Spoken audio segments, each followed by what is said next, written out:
Welcome to the 2023 Child Care Food Program Annual Workshop.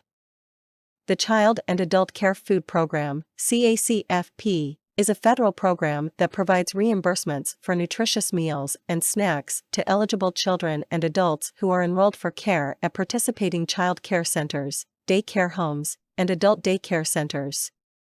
CACFP also provides reimbursements for meals served to children and youth participating in after-school care programs, children residing in emergency shelters, and adults over the age of 60 or living with a disability and enrolled in daycare facilities. CACFP contributes to the wellness, healthy growth, and development of young children and adults in the United States. Topics that will be discussed in this workshop will be meal pattern, crediting as equivalents for grains, meal counts, meal times and spacing, record keeping requirements, claim submission and review procedure, reimbursement system monitoring, visits, providers' own children, license capacity, planned menu, civil rights. Please make sure to take the short quiz after watching this video. First, we will discuss the meal pattern for infant participation. All infants in the daycare home must be enrolled. Parents or guardians need to be notified that an iron-fortified infant formula is offered at no charge. Parent or guardian can decline the provider's formula by signing a decline form provided by the sponsor. Parents or guardians may provide only one component for a reimbursable meal. Example: parent provide breast milk. Providers must provide remaining components. Crediting grains as ounce equivalent effective October 1, 2021, grains served as part of reimbursable meals and snacks must be credited as ounce equivalent in the Child Care Food Program. CACFP operators must ensure that they are offering the minimum required serving size of creditable grains in ounce equivalent for each age group for each meal and snack served. Resources can be found in the links provided below. Please keep meal pattern where it can be easily seen to view how much each infant should be served according to their age. Infant cereals and ready-to-eat cereals must be iron-fortified. Ready-to-eat cereals must contain no more than 6 grams of sugar per dry ounce. All grains served must be enriched, fortified, or whole grain rich. The chart shows how much grain each infant should be served. Meal pattern for children. 1% or fat-free unflavored milk must be served to all children 2 years of age and older. Whole unflavored milk is served to children 1 year of age. 2% milk is not a credible milk. Please do not give 2% milk to any age child. Fruit juices are not a credible component. Switching immediately from whole milk to low-fat or fat-free milk when a child turns 2 years old may be challenging. The USDA allows 24 to 25-month-olds a 1-month transition period. How much milk should each child receive according to their age? 1 to 2 years old, half a cup, which is 4 fluid ounces. 3 to 5 years old for meals, 3/4 cup, which is 6 fluid ounces, and for snacks, half a cup, which is 4 fluid ounces. 6 to 12 years old, 1 cup, which is 8 ounces. This can be found in the meal pattern for children. Non-dairy beverages must be nutritionally equivalent to milk. A non-dairy beverage must contain calcium, magnesium, protein, phosphorus, vitamin A, potassium, vitamin D, riboflavin and vitamin B12 to be equivalent to cow's milk. Parents, guardians must provide a written request for a non-dairy beverage that is nutritionally equivalent to milk. A medical statement signed by a state-licensed healthcare professional is acceptable, but not required in this case. Grains. Limit meat/meat substitutions for the entire grain component on the breakfast menu to no more than 3 times per week. Grain-based desserts, not reimbursable: donuts, cereal bars, breakfast bars, granola bars, sweet rolls, toaster pastries, cake, brownies, a whole grain rich, must be served once a day and must be 100% whole grain. Labels that say 6 grams of whole grain, 8 grams of whole grain are not 100% whole grain and therefore not a credible whole grain. The USDA-CACFP requires that at least 1 serving of grain contain a whole grain-rich component.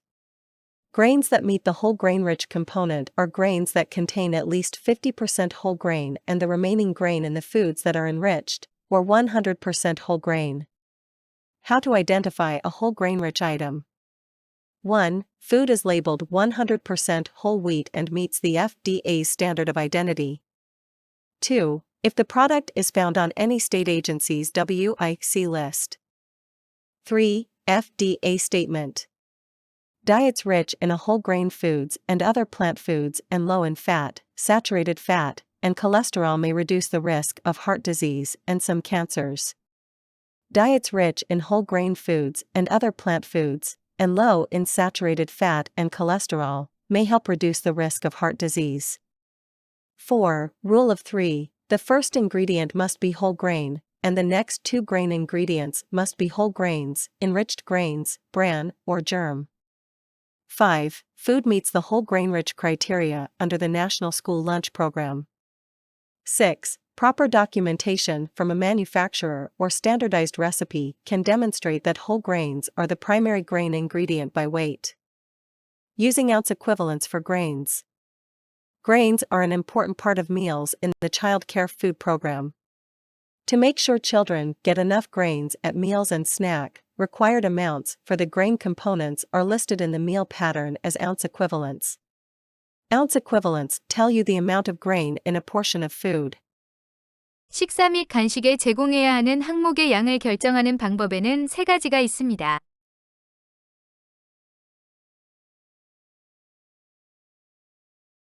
All worksheets can be found in the websites provided. When serving yogurts, the requirement for yogurt must contain no more than 23 grams of sugar per 6 ounces. Make sure to keep containers until the end of the day or have a photocopy posted on the refrigerator. If the yogurt is on the Women, Infants, and Children WIC authorized food list shopping guide, the yogurt meets the sugar level. When serving breakfast cereals, breakfast cereals must contain no more than 6 grams of sugar per dry ounce. Keep food package label ingredient list nutrition facts label of all cereals being served. If the breakfast cereal is on the Women, Infants, and Children WIC authorized food list shopping guide, the cereal meets the sugar level. Tofu. Tofu is a reimbursable meat/meat alternative component. Must be commercially prepared. Easily recognizable as a meat substitute, tofu chunks in a stir fry. Contains at least 5 grams of protein per 2.2 ounces, equivalent to a quarter cup. Mat and meat alternatives. Processed meat and meat alternates such as fish sticks and chicken nuggets must have ACN label or APFS, product formulation statement, signed by the manufacturer, which verifies the product's contribution to the meal pattern requirements. Asterisk please make sure to submit CN label or PFS if processed food are being used to KFAM. Try not to throw labels away until the end of the day. Photocopy labels and post it on the refrigerator. Take a picture of any labels on a smartphone. Attached is a copy of the new meal pattern for children. Please keep in a visible area to make sure each child is receiving the minimum quantity. Please remember to serve 3 credible components for breakfast, all 5 credible components for lunch and dinner, and any 2 credible components for snack. Accommodations should be made on a case-by-case basis and supported by a medical statement. In California, this includes licensed physician, dentist, physician assistant, nurse practitioner, registered nurse, out-of-state provider. Please request a medical statement form for any accommodations. Food portions and components must meet the CACFP requirements. All children must be served/offered the same food unless they have a written statement by parent or physician. All components must be served together. Serve the food components separately to ensure portion sizes and components meet the CACFP requirement. Avoid mixed foods. Vegetable soup. Meal counts. Only claim children who have received a meal/snack. Take caution when clicking each child's name in KidCare. Meal counts and menus must be posted by 10 p.m. daily. Meals recorded before the meal is served will be disallowed. Daily meal worksheet must be done only when there is technical issues notified by Minute Menu and turned in the morning after. Print extra daily meal worksheet by clicking Reports, Worksheet Daily Meal Worksheet run in KidCare. Meal count and spacing. When scheduling your meal times, breakfast time must be served before 8:45 a.m., lunch can be served between 11 a.m. to 1 p.m., and dinner can be served between 4 p.m. to 7 p.m. Spacing of major meals, breakfast to lunch and lunch to dinner must have a 3-hour gap from beginning of meal to meal. Spacing of major meal and snack, breakfast to AM snack to lunch, lunch to PM snack to dinner must have a 2-hour gap from beginning of meal to snack or snack to meal. Providers must serve meals as scheduled. Serving earlier without any notice, meal will be disallowed if meal times change. Inform KFAM staff as soon as possible. All changes need to be made to CDE, California Department of Education. Record keeping and requirements. Providers must have a copy of each child's enrollment form. All children in daycare must be enrolled. Claimed food and attendance can be saved or printed after claim is submitted to KFAM each month. Copy of the current license fee payment, copy of permanent agreement between a sponsor and a daycare home provider, copy of monitoring visit report, print from KidCare.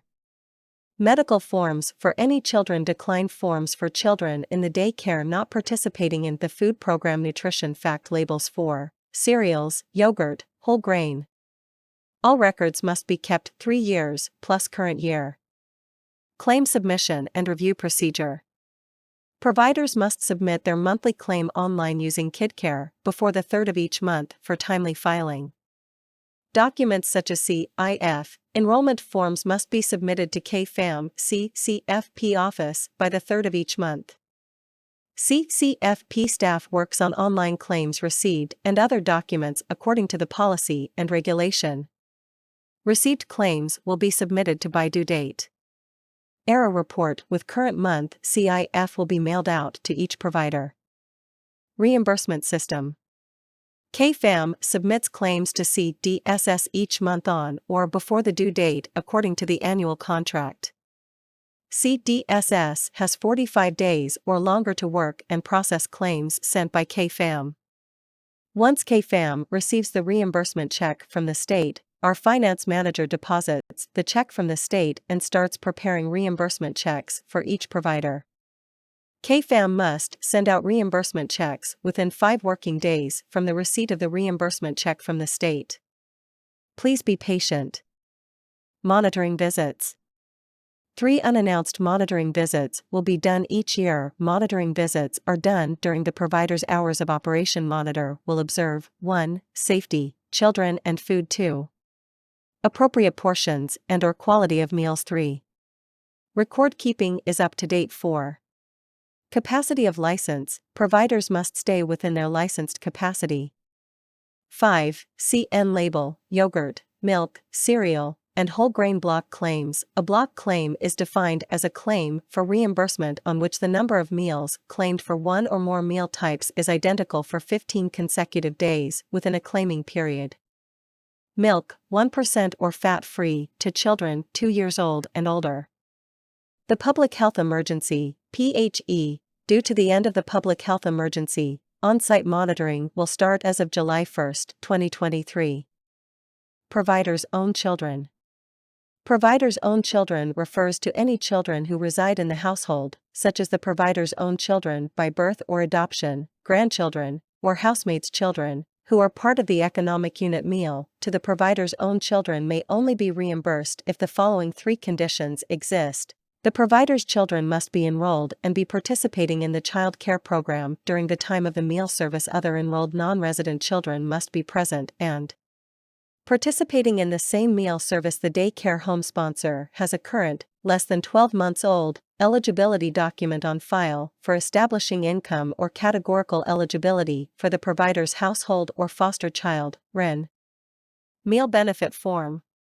Tier 2 providers do not qualify to claim their own children. Child must be enrolled as not participating in the food program and a decline form must be submitted. License capacity. Please remember to stay within your license capacity. If you are not sure of your license capacity, please check with your licensing specialist. The next few slides will show what your capacity of children can be according to your license. This is the license capacity for 6 children. License capacity for 8 children. License capacity for 12 children. And license capacity for 14 children. October renewal.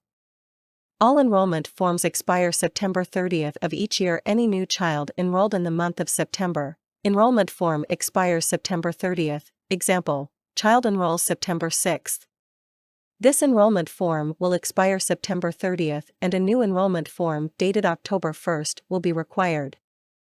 All renewed enrollment forms must be submitted by October 5, 2021, to receive October reimbursement on time. KFAM will send copies before October 1st of each month. Any new child enrolled after copies are sent, provider is responsible to print from KidCare and submit the original to KFAM. KFAM is not responsible for any unsubmitted renewal forms. Asterisk, make sure to keep a copy of all enrollment forms before submitting the original to KFAM. Not home policy. If provider and children are not present at day care without notice, all meals for the day will be disallowed. Monitor will revisit. Provider must notify agency when day care is closed and/or mark closed for business on KidCare calendar. If provider has an assistant, assistant must be trained regarding the food program. Assistants must know meal pattern, portions, and have access to records. Household contact. Household contacts can be made by a sponsor agency staff to a parent/legal guardian of a child enrolled in the daycare to verify attendance and enrollment of a child. Sponsoring organization will contact the household when one or more of the followings are noted. Meal counts are inconsistent with attendance records. Prior 5-day meal counts are higher than the attendance on the day of monitoring. Visit. A large evening or holiday meal and snack are claimed for reimbursement. Meals served and claimed do not correspond to the information on the enrollment. Planned menus. KFAM is encouraging all providers to have a weekly/monthly planned menu. This can be done by using the KidCare Meals Schedule menu. Enter the menu weekly, save, print and post, or create your own weekly/monthly planned menu. Food safety. Always wash hands and wear gloves before serving. Place all food items 6 inches above the floor. Store opened cereals inside a container with lid. Keep refrigerator at or under 40 degrees. Common errors made are: pending child, mail in all enrollment forms as soon as they are signed. Child exceeds 2 meals and 1 snack or 2 snacks and 1 meal. Child file indicates the child doesn't normally attend day of week/or given meal. Please let me know if the child's schedule needs to be updated. Do not go over capacity for preschoolers or infants. School-aged child served a meal when should have been in school. Asterisk. Remember to add no school on KidCare calendar for school-aged children present in the daycare during vacation and holidays. Please remember the date on the enrollment form must be the same as the date of enrollment on KidCare. All complaints should be brought to KFAM CCFP manager, staff, or executive director, preferably in writing and ASAP. Complaints can also be brought directly to EEOC or Department of Fair Employment and Housing, and Justice for all posts are available in the office. KFAM Civil Rights Officer is the executive director. KFAM will immediately conduct an investigation. Any findings will result in immediate remedial action and responsible employees may be subject to disciplinary action. KFAM will not retaliate against anyone who files a complaint, regardless of the findings. Civil rights. Discrimination based on race, ethnicity, ancestry and color, religion, sex, sexual orientation and gender identity, national origin, age, marital status and domestic partner status, or disability is prohibited. KFAM Civil Rights Officer is Catherine Yom. Refer to CACF P35 Civil Rights Complaint Procedures, which will be inside the folder you will be receiving. Attached are some helpful resources. To obtain your 2023 annual training certificate, follow the link to take the quiz. English, https://www.surveymonkey.com/r/vrm2jsc Korean, https://www.surveymonkey.com/r/vxj3cmh Spanish, https://es.surveymonkey.com/r/vm6ctcq. All providers that have taken the quiz and pass, a certificate and workshop folder will be mailed to the provider's home. All providers will have 3 attempts to pass. Providers that fail to take the quiz will need to come to the Korean American Family Services office for training.